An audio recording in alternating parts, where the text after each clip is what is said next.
Ne visas skaņas ir dzirdamas.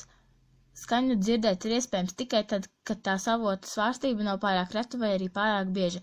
Lielākajai daļai no mums cilvēkiem dzirdamo skaņu zemākā frekvence ir aptuveni 10 līdz 20 Hz, bet augstākā frekvence ap 20,000 Hz.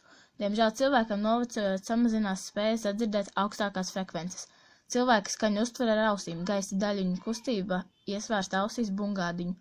Tālāk šīs mehāniskās svārstības ar trīsmazu kauliņu palīdzību iesvērsta auss glemžnīcas bazilāro membrānu. Auss glemžnīca mehāniskās svārstības pārvērš impulsos un tie tiek aizvadīti pa nerviem uz smadzenēm.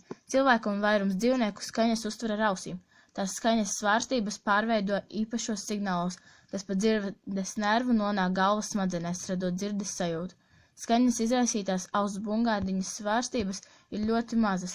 Katrai skaņai cilvēks subjektīvi var noteikt tās skaļumu. Skaņas skaļuma subjektīvais vērtējums ir atkarīgs no frekvences un skaņas spiediena līmeņa.